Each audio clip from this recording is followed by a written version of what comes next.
Hello everyone, and welcome to another episode of the Daily Gwei Refuel, where I recap the latest news in the Ethereum ecosystem. I'm your host, Anthony Sassano, and today's the 2nd of August, 2022. Alright everyone, let's get into it. So I'm sure you've all been seeing all the kind of like proof of work fork talk, didn't mean to rhyme there, over the last, I guess, like couple of weeks, and I've mentioned it and spoken about it on the Refuel, I think last week, so I'm not going to get into the details, but I put out this tweet because the concern trolling just got too much for me. I basically said, Ethereum devs and researchers have spent countless hours ensuring that the Ethereum network will have the safest merge possible. Ignore the concern trolls, they only started paying attention to the merge a few weeks ago and have no idea what they're talking about. And I really mean this. The people that I see talking about this sorts of stuff have absolutely no idea what the process has been to get Ethereum to this point where we're only, 6-7 weeks away from a mainnet merge here.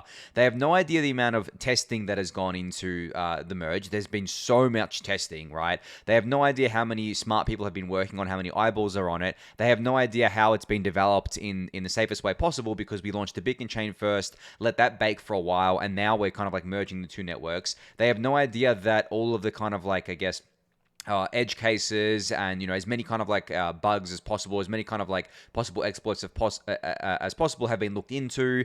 They have no idea about this. A lot of the people pushing this sort of stuff are just doing so because they want to make some what they perceive to be free money. And I explained last week why I don't think there's going to be much money to be made from this sort of stuff, especially because this fork wouldn't be ideologically driven. It would be kind of like purely speculative driven, and I don't think we have enough kind of like new money or retail investors in the industry right now or in the community right now because it's not a bull market. Maybe in a bull market it would be different where this thing would get more kind of like speculative attention. But right now, the only people that would be kind of like buying this thing or trying to trade this thing would be people that are already here and they know the game. Like it's not a secret to them.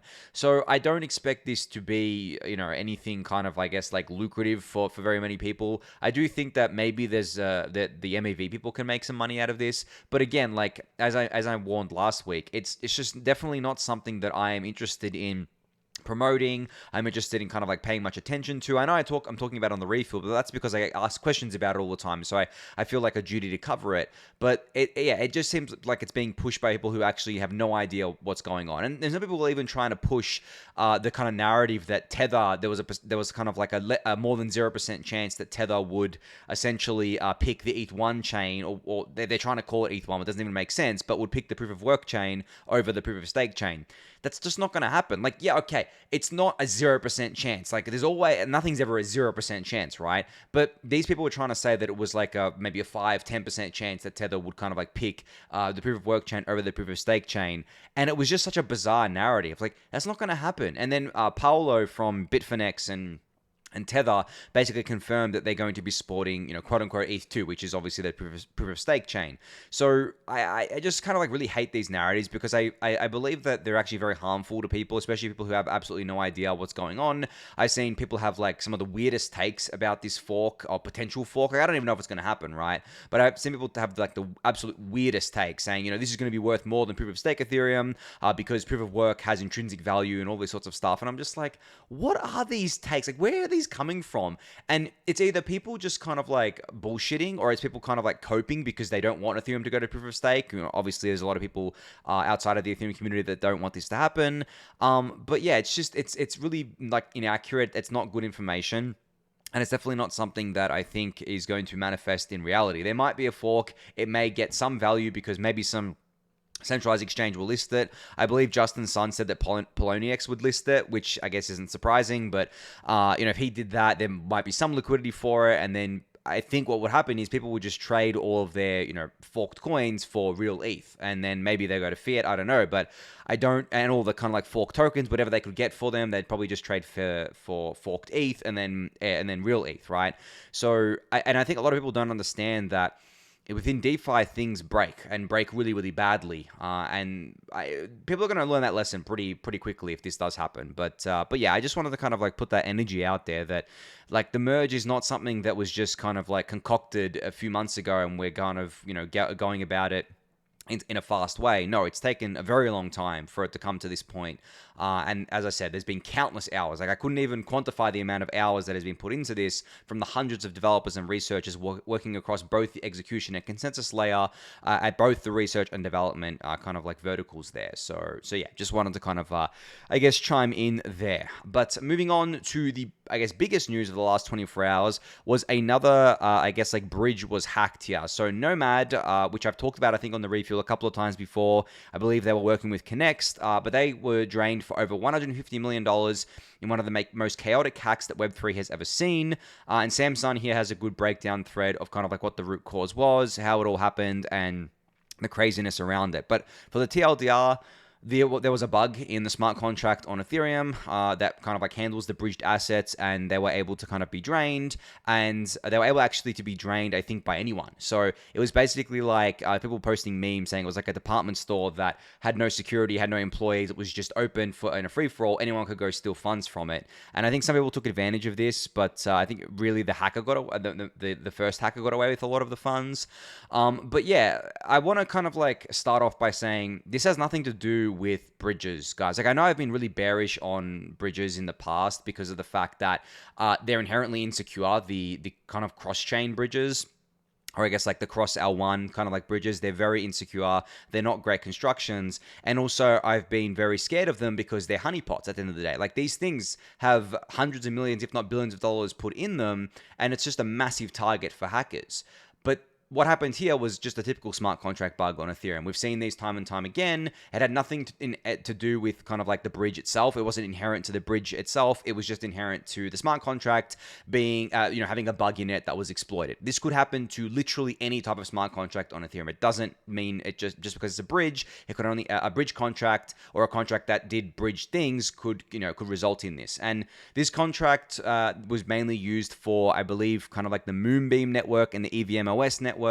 And essentially what ended up happening was that all the assets on those chains that were kind of like bridged over from Ethereum were basically worth zero because there was nothing backing it up again. Like these assets, as I've explained before, that are stored on the smart contract on Ethereum are the real assets. They're the kind of like collateral, so to speak, for these assets on these other chains that basically act as kind of like an IOU. Now, when that collateral is drained or taken or non-existent, well, then the IOUs aren't worth anything anymore. So logically, they trend to zero, which wreaked havoc on a lot of these kind of like other networks. Now, Moonbeam and EVMOS are EVM compatible networks, part of the Polkadot and Cosmos ecosystems, respectively. So yeah, they kind of like had a bit of bridging activity going on there, but this sucks, obviously, for the people affected by this, but I did want to make it very, very clear that this wasn't anything to do with bridges. It was to do with smart contracts being hacked, right? We've seen this time and time again. Now, people always like to bring up Vitalik's kind of, I think, blog post he talked about 6 months ago, where he argued that cross-chain, cross L1 was inherently kind of like insecure. It would never be as secure as, say, cross rollup or L1 to L2. He's still right about that, but I don't like it when people bring that up as kind of like, oh, look, Vitalik called this. No, like, as I said, this was just a normal smart contract exploit. So it's very different to the actual bridge construction being exploited, right? And that I believe has happened before, but not in this case here. So yeah, if you want the full breakdown of what happened, technically you can give this thread from Samsung a read. They're always a good read, obviously. I think all of you would know who Samsung is. He's pretty famous within the community for being a famous kind of like white hat hacker, and he's kind of found multiple bugs, and he now works at research at Paradigm here. So yeah, but I think like when talking about these sorts of things, I think it's really good to stay to the facts. But at the same time, I think that it's kind of funny because, as I said, this can happen to any smart contract, but because it's like a bridge smart contract, it may make people kind of like even more cautious on bridges, which they should be. Like, I actually think people should be very, very cautious of bridges. I've warned about bridges in the past, not only because they're smart contracts that can have bugs in them, but also because if you kind of like bridge your assets from Ethereum to another chain, and for some reason the assets on Ethereum are kind of like frozen or stolen, well, like anything you were doing on the other chain is affected, right? On the other chain that you bridge to is affected. And it gets really messy. Like, especially, say you had kind of like assets in DeFi, you could get kind of like a double whammy there, right? So it's not fun. Like, and you know, I was talking to some friends today about this, and it's kind of funny because I don't actually use any of these bridges, but it's not out of some kind of like ideological notion of not wanting to use an alternative L1. It's got nothing to do with that, and it's also got nothing to do with being able to afford the fees on Ethereum layer 1. Like, if I wanted to, I would use these other networks. But for me, I experienced DeFi Summer in all its glory. And there were a lot of exploits in DeFi Summer, and I didn't get involved in any. I've never actually gotten in, kind of lost any money to an exploit. But that experience, seeing people lose money then, is what kind of like made me cautious on these things, and kind of like makes me not want to use these sorts of things, especially at the early stages of them. Especially bridge contracts, because they're massive honeypots, right? And I think the people using them these days, I mean, there's probably a wide variety of people using them for different reasons, but they learn the lessons the hard way now, which is just, it just sucks, right? But I think at this point we've had enough of these kind of like exploits in these bridges, in these bridge contracts, to show people that building kind of like these sorts of things is definitely a big honeypot. People are going to exploit them, and at the end of the day, like, it's not just going to be people that are based in, or individuals, or maybe like hacker groups that are based in the US or Europe or anything like that, but there's plenty of hostile nation states out there like North Korea and China that definitely have hacking groups going after these sorts of things in order to get money. Like North Korea especially, like, they're not a rich country, right? So they need money. Well, what better way for them to get more money than hacking smart contracts where there's no retaliation at all? The US isn't going to go after North Korea, right? Like, it's just not going to happen. So the North Korean kind of like group, I think they're called the Lazarus Group. They're a kind of like, they're what's called an APT, which is a Advanced Persistent Threat. They're very active in the cybersecurity kind of like scene, or you know, outside of crypto, but for them to be active in crypto is like a no-brainer, because there's just money to be made at the end of the day, and like very relatively easy money to be made too. They don't care about cashing anything out. They can just hold the ETH, right? Like, obviously they're not going to hold any centralized stablecoins, because it'll probably get frozen. But if they just hold the ETH, then it's whatever. Like, obviously they have to kind of like put up with the volatility, but it's better than what they had before, which was zero, right? They get all the ETH. I mean, if it goes down 50%, who cares? They still had like more than they had before, so to speak. So yeah, anyway, give this thread from Samson a read. I'll link it in the YouTube description. All right, so Kevin Orwocki has given us a reminder today that Gitcoin Grants R15 is starting on September 7th and runs to September 22nd. So not too close. It's about 5 weeks away at this point. But you know what's funny? This is going to possibly run during the merge event, which is just kind of like a nice little crossover there. But round 14, I believe, was the biggest kind of like Gitcoin Grants round in history. Hoping round 15 is just as big. It's always a bit of a kind of like toss up here, because it's a bear market. You know, obviously in the bull market, people feel richer, they have more money, they're more prone to donating. So I'm curious to see if kind of like in the bear market we get the same thing. I think we will. Maybe not the exact same thing, but I think that there's still a lot more, I guess, like attention on Gitcoin these days, and a lot more money flowing into public goods, and a lot more kind of, I guess, like awareness around public goods, that we're going to see a really, really great Gitcoin Grants around 15 here. So just wanted to give a heads up there. You guys know that I'll be reminding you when this goes live. I always do that. But yeah, I'm looking forward to it in around 5 weeks from now. All right, so Coinbase's institutional arm has announced that they are now offering Ethereum staking to institutions in the US. So they say here, using our industry-leading cold storage, you can now generate yield by staking ETH, and they have a blog post here detailing all of that. I think this is a pretty big deal. I've said before that the ETH staking opportunity is absolutely massive, not just for individuals, but also for institutions and corporates and all that sorts of stuff. And I think what's going to end up happening here is that institutions are going to wrap ETH staking in their own kind of like vehicle and sell it to their customers. Now, people talk about this sometimes on Twitter, saying that this is basically like the world's greatest grift, right? You wrap the existing product up in your own product, you charge a fee on it, and you kind of like on-sell it to customers, to pension funds, to endowments, all this sorts of stuff, and you get to collect a nice juicy fat fee for essentially not really doing much, right? You're basically like the very definition of a middleman. But that's how things work. Like, that's the way of the world. So I don't think it's worth kind of like harping on about that or getting too caught up in that. What I think is cool is that like, I've always believed that the ETH staking ecosystem would be very diverse. It wouldn't just be solo stakers. It wouldn't just be liquid staking providers. It would be, centralized exchanges doing staking. It would be some staking service providers. It would be institutional staking that is kind of done. There'll be decentralized services, obviously, like Rocket Pool and things like that. So it's going to be a very wide and diverse set of stakers. And as I said before, that's what we need in order to ensure that no one party or no one kind of like group or corporation or institution or whatever has a majority or even a close to majority control over the beacon chain. Obviously, today there's a lot to be desired. Lido has over 30%. Even though Lido is like 28, I believe, kind of like unique kind of like staking service providers, it's still all going through kind of like the Lido system. So there is a risk there. And there are some centralized exchanges that have a lot of stake already.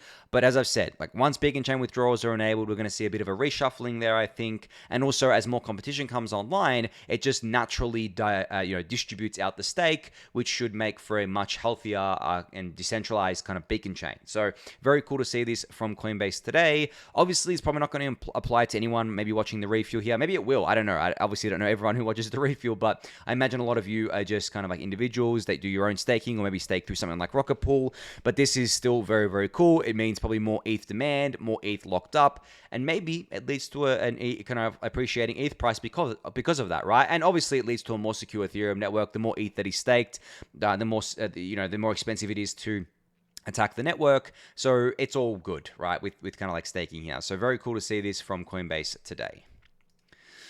All right, so Rainbow has announced today that to commemorate the launch of L2 NFTs in the Rainbow wallet, they collabed with Optimism to make a special token-gated custom Optimism X Rainbow app icon, which you can unlock by claiming the Optimistic Explorer NFT. That's a mouthful. So you can get the Optimistic Explorer NFT here at the Get Started page on Optimism, which I actually spoke about the other day, that new kind of get started page that I have that I really, really liked. But essentially, you can now unlock this kind of like new icon for your app. I think only, I don't know if this is both on iOS and Android, but you can see it here on iOS, the cool little new kind of like rainbow icon for the app here. So this is cool. I guess this is another way to kind of like use NFTs and kind of, I guess, like expand the utility of NFTs. And I think that, Rainbow doing this is obviously very natural of them. I've spoken about Rainbow countless times on the refuel, but they're always on the forefront of these sorts of things. And they always love doing these sorts of things. So if you want to get your Optimistic Explorer NFT, you can go mint it, and then you'll be able to get a fancy new icon if you're a Rainbow kind of mobile wallet user. All right, so the July 22 stats for ENS are out. So I think they had kind of like a record month. So 378,000 new .eth registrations, $6.8 million in protocol revenue, 5,400 ETH in revenue, highest ever month, 48,000 new ETH accounts with at least one ENS name, and over 99% of OpenSea's domain volume. So yeah, I do believe, just eyeing the chart here, that July was the biggest month in ENS history, beating out May by just a little bit there in terms of monthly registration numbers. That is insane. Like, it's crazy because I've said before, I mean, it's crazy because if you look at last month, June, the registrations were down a lot from May, but they've seemed to have spiked up again. Now, I do think that, like, probably, I don't know. It's kind of hard to quantify how much of this is speculative activity, but a lot of it would be. I saw like a lot of people speculating on the 3-digit ENS names, on the emoji ENS names, and all those sorts of things there. But I don't think that's a bad thing. I think, people often look at speculation as all bad and no good. I think speculation is kind of a delicate balance. You can have things which are purely speculative, which add no value to the world, and kind of like just like a pump and dump or a Ponzi. And then you can have things that have speculative elements attached to it, but are also like a great product that people love to use. ENS is an amazing product. No one can deny that. Like, it's so good. I mean, being able to kind of like just have an ENS name attached to your Ethereum address is a huge UX benefit. And, there's obviously a bunch of other benefits on top of that as well. But there is a lot of speculative activity for people who are trying to make money on things like 3-digit ENS names and emoji ENS names. And that's totally fine. Like, you can't take that away. I don't think there's any way to kind of like get rid of that speculation. Maybe you don't want to either, because this speculation would lead to more marketing, better kind of revenue for the DAO as well, better kind of like revenue for ENS in general, and more awareness around ENS as a product generally. So I don't think it's a negative thing. I think people often like to look at speculation as all negative, but that's only if you're looking at it from a pure kind of like, I guess maybe you could say markets perspective, where it's like, okay, well, this thing went up all like 10x and then it dumped 90%. Like, this is just kind of like a rug, this is like a Ponzi, this is a scam. But like, I don't think ENS falls into that category at all, and I think that, you know, anything that has speculation tied to it has to be looked at in that frame of mind. You can't just say, oh, this is speculative, which automatically means it's trash. I think you have to take all of the arguments and points together and kind of like add the nuance to it and then come to a conclusion. And my conclusion of ENS is that has an amazing product, has speculative activity attached to it that doesn't take away from the product, and I think it actually enhances the product by bringing in a lot more attention and a lot more awareness around ENS. All right, so this NFT, I guess, like marketplace on StarkNet launched today called Aspect. So you can check this out at aspect.co. And this is the first time I've actually heard about kind of like Aspect here. So if I actually go to their website here, yeah, so they're on mainnet. You can enter Aspect and connect your wallet here and everything like that. Looks pretty cool. Looks pretty modern, I guess. It's using some of the Ethereum.org artwork here, which is kind of cool. It's got obviously your buy and sell sections. There's not going to be that much on here just yet, given that it is on StarkNet, not on mainnet, that you can see here. And like, I don't recognize any of these kind of like NFTs here, but you can buy, sell, and create using StarkNet mainnet, which is very, very cool. I think. I think that, you know, obviously StarkNet is very early still, but there is a lot of people building on them, a lot of projects building on them that I haven't heard of before. I mean, this is the first time I've heard of Aspect today. I don't know if I've talked about them on the refuel. Maybe I've forgotten about it, but I think this is the first time I've heard of them today, or at least kind of like paid attention to them, and they're already live on mainnet with their NFT marketplace, which is very, very cool. So looking forward to seeing more of these kind of like types of apps going live on StarkNet. Obviously, they need to build out their ecosystem to get to probably the same level as Optimism and Arbitrum in terms of kind of like what DeFi they have, what NFTs they have, what kind of like tooling they have, and all that sorts of stuff. But I think they will get there. I think, you know, betting again, like, even though I've been bearish on StarkWare's token distribution or StarkNet's token distribution, I've always said that the technology is real. What they're building is real. They have a really good ecosystem building up around it, that I can't be bearish on StarkNet just because the token distribution is something that I don't really think is great. I'm actually more bullish on StarkNet than I've ever been, because I'm just seeing so much traction kind of building up around it. I'm seeing so many people kind of like embracing them and so many people wanting to build on there that it's kind of like impossible for me to be bearish. So yeah, you can check out Aspect if you want to as well. You can check it. It'll be linked in the YouTube description below. All right, another project that I've come across recently is something called Flashstake, and they're going to be launching very, very soon. So they have a thread here saying the Flashstake launch month is here. Amplified and limited time yield for early adopters. Let's time travel into the future for a look at everything you need to know for the launch of the time travel the time travel of money protocol. And you can see kind of like this little calendar here of what the Flashstake Flash month, or I guess like launch month, will look like. They're planning to launch, I believe, their liquidity mining program on kind of like August 11th here. So they're going to be kind of like juicing up those APYs with, I assume, kind of like token emissions here. And then they've got like a bunch of other things planned for August. Basically, it's all happening in August from what I can see. There are some, I believe, kind of like contracts going live at the end of July 31st here, and early August. And then throughout the rest of August, you've got like a roadmap here of what's happening. So for those of you who don't know what Flashstake is, it's going to be obviously a new protocol here that allows you to essentially get your yield up front from kind of like any strategy that is basically created as part of the protocol. So for example, the reason why they call it the time travel of money protocol is because, say you're going to get like a 10% yield or something, and you don't want to wait to get that yield. Well, you can kind of enter into Flashstake and kind of get that yield immediately, right? Which is, I think, very, very cool. There's obviously different risk trade-offs here and things that you would need to take into account, which you can kind of like visit Flashstake to learn more about it here on their website. And there's also this thread about their kind of like launch month and how everything is kind of like happening here as well. So very, very cool. I think August is obviously the month to look at for Flashstake. I think it's going to be an exciting new DeFi protocol. As I said, guys, I'm always on the lookout for new and exciting, actually innovative DeFi protocols, not just Ponzi's on Ponzi's on Ponzi's. You know, you guys know I hate those sorts of things. But yeah, this is one of them, and one of the ones to pay attention to. So you can go to flashstake.io to check out their website and everything. But this thread will also be linked in the YouTube description below for you to check out. All right, finally here, I just wanted to give a shout out that I'll be doing a talk today with the SSV network on the Merge series again with Mudit Gupta, from Polygon here. He's the Chief Information Security Officer at Polygon. We're going to be talking about all things related to the Merge. I'm going to be asking him a bunch of questions around that, of course, and also questions around the proof of work chain, what his opinion is on it, what his opinion is on things like the merge itself and what he's excited about, all that sorts of stuff. So if you want to listen in, you can. It's on Twitter Spaces. I'll link it in the YouTube description below for you to do that. If not, you can listen to the recording, because obviously all Twitter Spaces are recorded, because I think this is at a time where the US is definitely still awake, but Europe is definitely sleeping. I think some of the US is awake, maybe not the East Coast, but the West Coast might be. It's really late there, because this is 2 p.m. my time being Australian Eastern Standard Time. So yeah, anyway, I'll link that in the YouTube description for you to set a reminder there. But yeah, I got a few minutes here left again today, so I wanted to talk about something else that I was thinking about over the last 24 hours, especially, it was funny. I was thinking about this yesterday, and then I started thinking about it even more today because of the Nomad hack.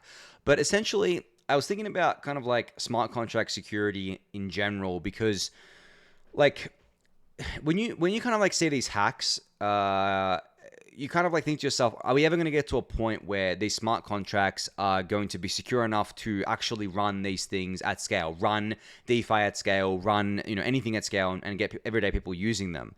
I think yes. I think we're still in the pioneer phase. We're still in the really early adopter phase. I think that some of these stuff is really, really amateur hour, but there are plenty of examples of things that haven't been exploited or hacked yet. I mean, I'm not going to say they're not going to be exploited or hacked, but there are plenty of examples of apps that haven't been, that are really trusted, that work really well. Makeup, for example, right? Uniswap, Aave, Compound. Compound did have an exploit, but it was relatively limited, and it was related to the liquidity mining, I believe, if I'm remembering correctly.